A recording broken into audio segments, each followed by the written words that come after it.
Fala pessoal, hoje a gente está aqui para falar de mais um relatório gerencial do MXRF11.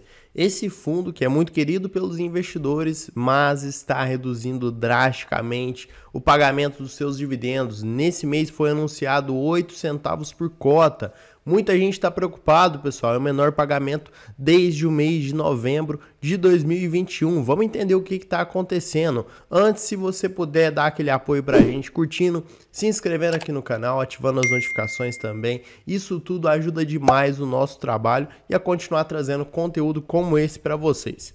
Pessoal, primeiramente quero mostrar aqui, deixa eu mostrar o valor, né? 8 centavos por cota. No mês passado ele pagou 10 centavos. 10 centavos ainda estava de bom tamanho, agora 8, né? Corresponde aí a praticamente 0,8% de rendimento. É um rendimento baixo, mas a gente vai entender tudo o que está acontecendo, se isso é normal ou se não é, tá? E como eu disse para vocês, é o menor rendimento, pessoal, desde, olha só, se a gente pegar aqui, vamos pegar aqui novembro, né? Foi o mês que ele pagou também 8 centavos, novembro de 2021. Depois ele só foi aumentando e agora chegou em julho, foi o maior pagamento dele de 12 centavos e de lá para cá está com uma tendência de queda. Então, sem enrolação, vamos aqui para o relatório gerencial do mês de outubro, tá? O mais atualizado que a gente tem. Vamos entender o que está acontecendo.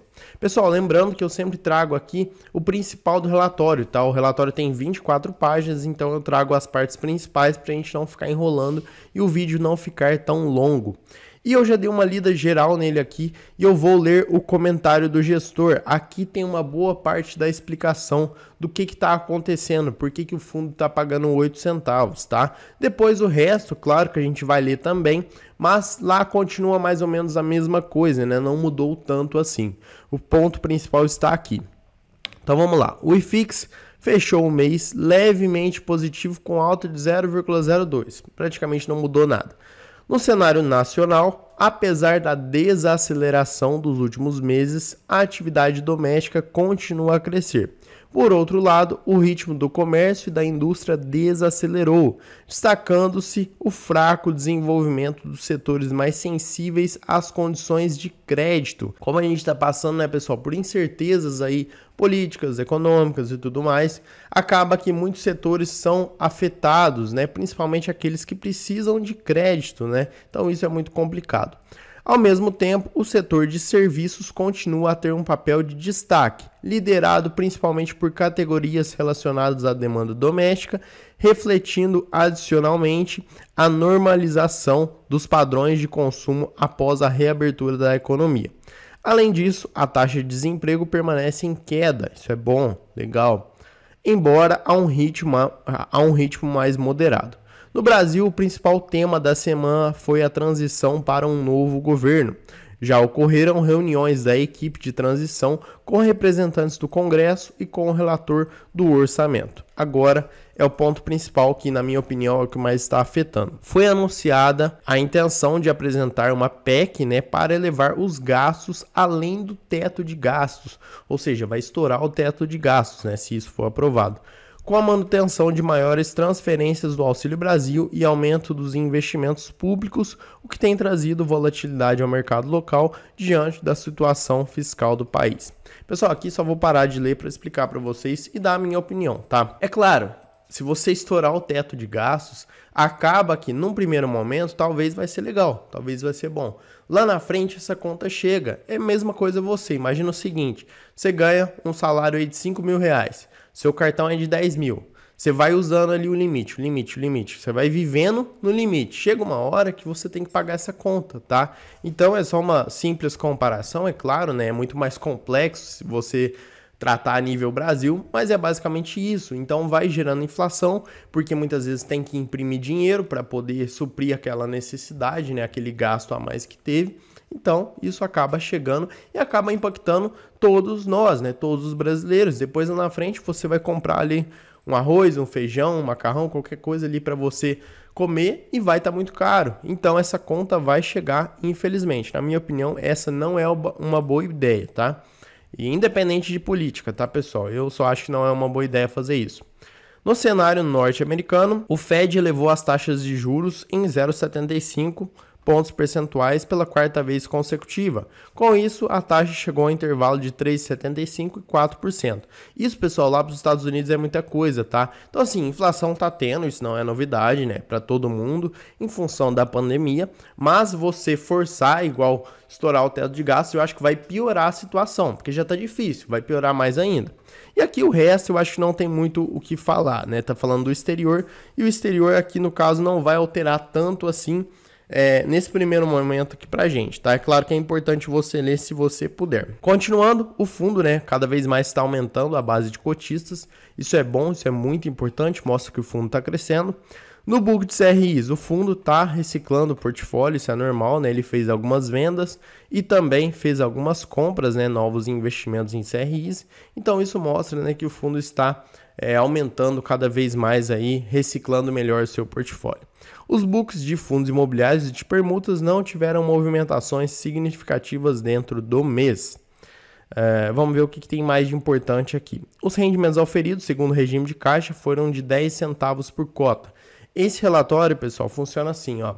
O fundo divulga o pagamento depois que ele divulga o relatório, tá? Então, esse pagamento, o fundo ainda está falando desse valor de 10 centavos por cota. Esse relatório é sobre esse valor de 10 centavos por cota. O de 8 centavos vai sair no mês que vem, não saiu ainda, tá? Então, a gente precisa saber disso também. Mas, por fim, em virtude do regime de caixa seguido pelo MXRF11 e dos meses de inflação alta, o fundo possui uma reserva acumulada de correção monetária na ordem de 26 milhões. Ou seja, o fundo tem praticamente um mês de receita de folga em reserva de correção monetária, tá, pessoal?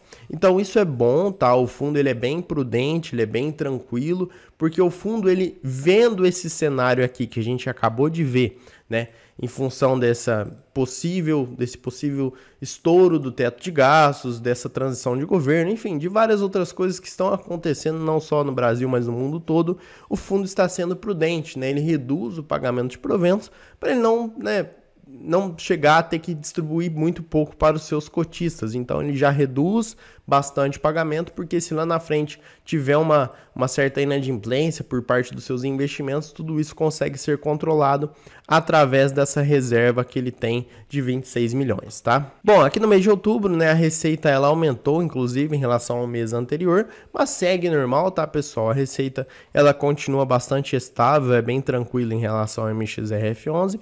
Aqui de resto, pessoal, é o que eu falei para vocês, né? Tudo continua normal, né?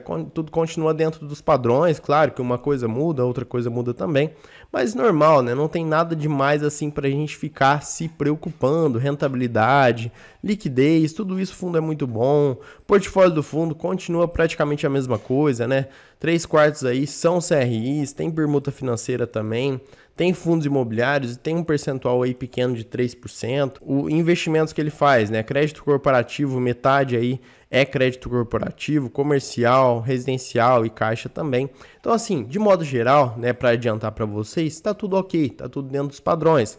Só lembrando aqui, pessoal, que metade, se a gente for ver aqui a distribuição do portfólio por indexador e taxa média, a metade, né, 48% praticamente, é IPCA, tá? 35% CDI, 16% IGPM, ou não, fundos imobiliários, tá? 16% são fundos imobiliários. Essas cores confundem um pouco. Mas é isso, pessoal. O fundo ele continua apostando no IPCA. E eu acho que essa é uma boa ideia também, tá? Apesar de que estamos passando aí por períodos de deflação, mas agora, no momento que estamos agora, já conseguimos ver aí que vamos ter inflação possivelmente, tá?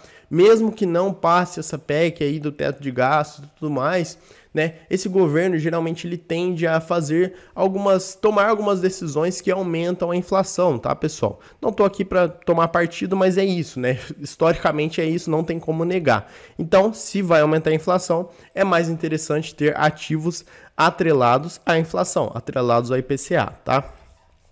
Bom, aqui são os fundos que ele tem na carteira, continua a mesma coisa, tá, pessoal? Não teve nem movimentação significativa. Aqui são os CRIs que já deram, porventura, problema. Deixa eu ver aqui.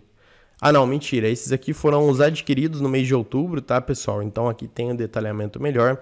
aqui em relação aos indexadores, né? A gente consegue ver que está bem dividido, CDI e IPCA, setores da economia também está bem dividido, está bem distribuído, vencimento e duração está ótimo também, pessoal, a maioria é longo prazo, né? Depois de 2025, então assim, o fundo está bem tranquilo, bem amparado. Aqui são os CRIs que deram problema, né, ou que estão dando problema e que não geram caixa para o fundo há algum tempo, mas é como eu sempre falo, representa 0,6% do patrimônio. Então assim, nada preocupante para a gente ficar falando aqui no vídeo. Claro que é importante você ler se você puder. Composição da carteira, também o fundo mantém uma composição muito bacana, é bem distribuído em relação ao percentual do patrimônio do fundo, periodicidade mensal, enfim. De modo geral é ótimo, tá, pessoal? Não preciso ficar falando para vocês, porque o MXRF11 ele é um fundo bastante conhecido, tá? E eu só queria trazer esse vídeo para vocês porque muita gente está preocupado em relação aos proventos, né, que foram reduzindo com o passar dos meses. Mas como eu disse, eu acho que isso é normal, o fundo está tomando uma decisão bastante prudente, né? Faz parte por conta das incertezas que nós estamos vivendo no nosso país. Então eu acho que o fundo está certo, é normal, 8 centavos por cota. Quem é cotista do fundo vai ter que segurar isso um pouquinho, segurar essa barra. Depois, nos próximos meses aí, com certeza o fundo vai pagar mais, né? Vai pagar 9, 10 centavos ou talvez até mais por cota. Mas agora eu acho que até, né, lá para o meio do ano que vem, a gente não tem certeza do que vai acontecer. Então vai ficar nessa faixa 8, 9, até 10 centavos por cota. Depois, espero sim que aumente. Pessoal, sobre o MXRF11 é isso, é um fundo tranquilo de você analisar, é um fundo bastante prudente, né, que toma decisões bastante razoáveis, principalmente em relação a esses problemas, né, quando a gente passa aí políticos, econômicos e tudo mais. Então acho que vale a pena sim você estudar. Comenta aqui para mim sua opinião, o que você acha, se você acha que essa é uma decisão né, muito brusca de reduzir tanto assim os dividendos, e deixa sua opinião também sobre o MXRF11. Vou ficando por aqui, um abraço e até o próximo vídeo.